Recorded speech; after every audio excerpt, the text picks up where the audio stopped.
This video may contain scenes that are distressing for people who went through this fire in 2009. I'm asking for anyone who went through this fire not to watch this, please.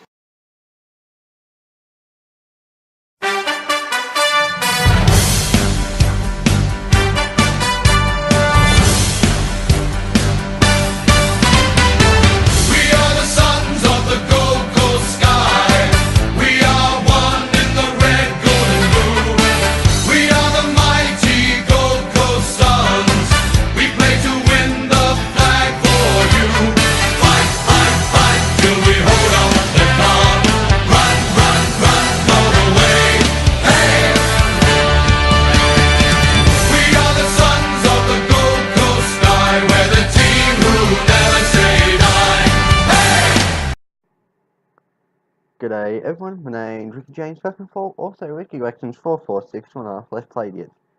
How you going? Welcome to Inside the Firestorm, Part 8. Okay, without further ado, let's get into it. But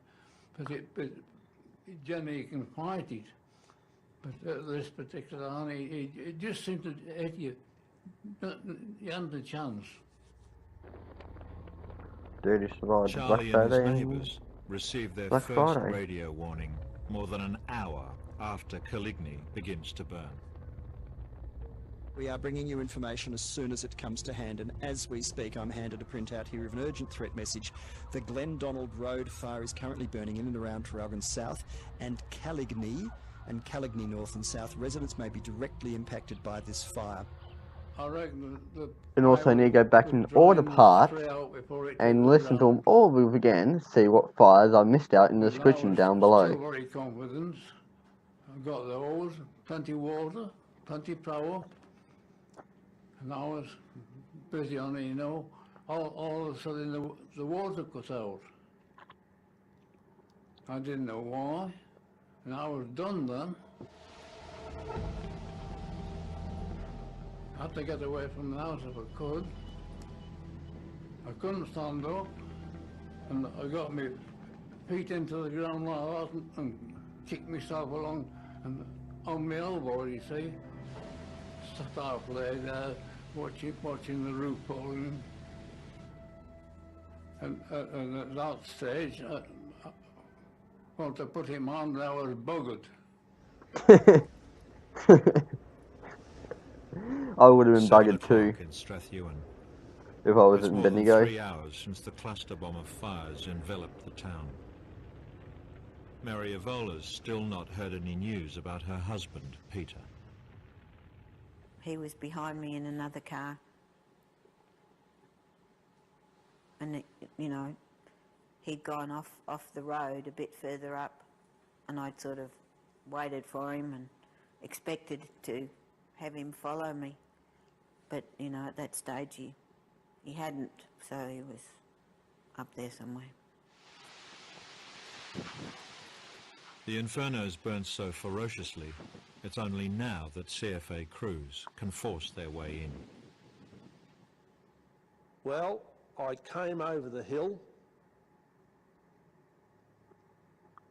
and the first sight I saw was a young chap that was driving his parents' house fully enveloped, just a blazing inferno.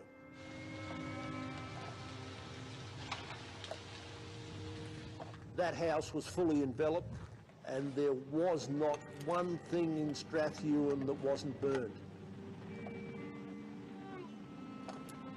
What are you going to do? What are you going to do when you're faced with something like that? I'd never joined the CFA to confront this. Not the magnitude and the catastrophe that was.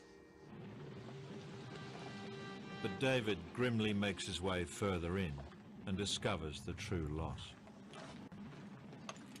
We got up to the Oval and I can still I can still see it now. The in line out there.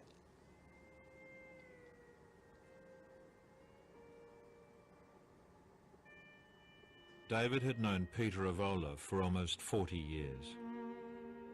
Peter never did make it through the fire as he tried to escape in his car.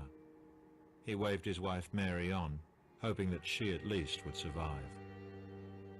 And apparently Peter must have got out of the car and he ran from where the car was,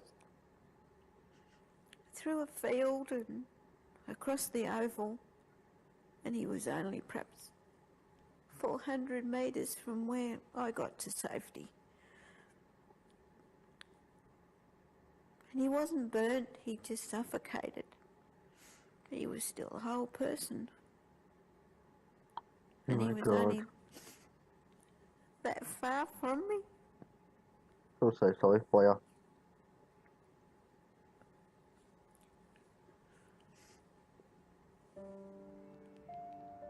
I met him at a dance, and he had his white shirt and his black vest on and his black pants and his pointy shoes, and he had slick back hair with the kiss girl on his forehead, and he was the most handsome thing I'd ever seen.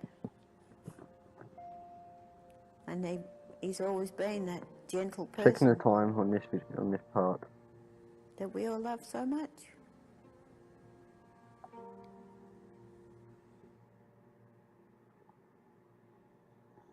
Peter is not alone. Hayden McMahon was due to start a graphic design course the following week. This is the last photograph taken of him. Robert O'Sullivan should have been celebrating his 48th birthday.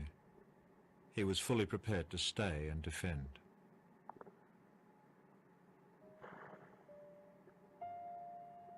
In all, 22 lose their lives in a township of just 250. They'll be joining the others who died on that day. Red alert, we can actually see the fire from here. What do you want out of here? It's a bit critical, we're about to take off. But apparently the fire is heading this way. In Buxton, the wind changes upon them. After packing for the past hour, the Densoms finally realise fighting fires isn't for them. Clearly we actually had an option. We've got Otto, who got a 3-year-old, and Emma's pregnant, and I couldn't believe that it had taken that long to come up with that decision. Looks a bit ominous. Smoke billowing around. You should make it faster. Is the fire's headed straight for Buxton and us.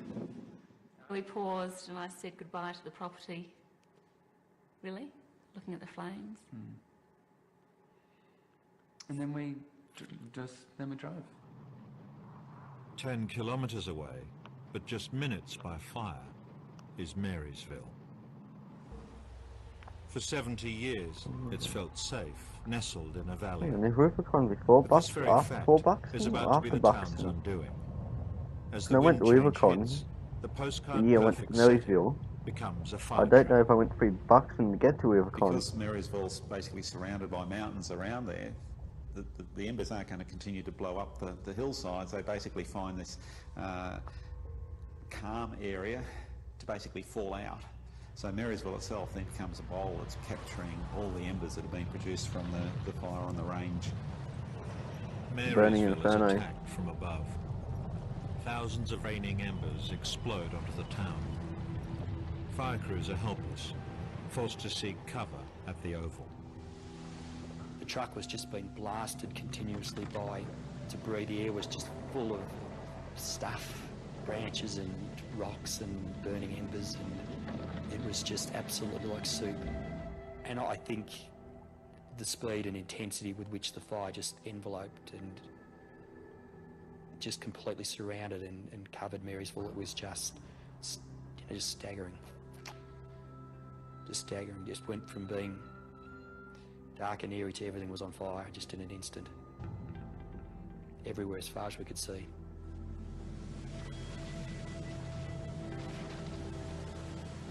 With the town burning, Darrell Hull, guided by a hand of fate, swims to the middle of the town's lake.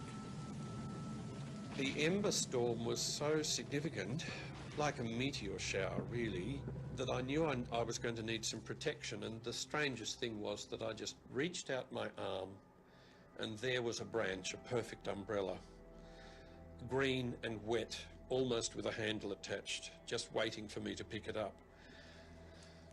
And I suppose I had that uncanny sense that something was looking after me.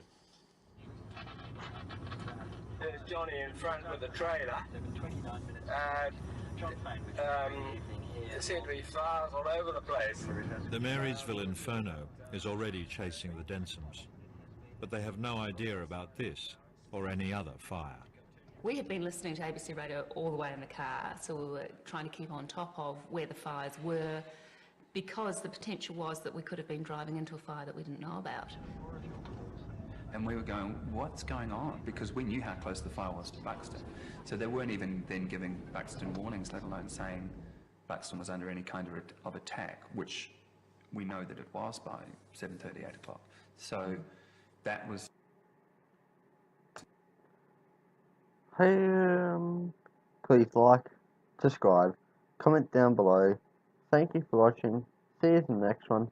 Goodbye.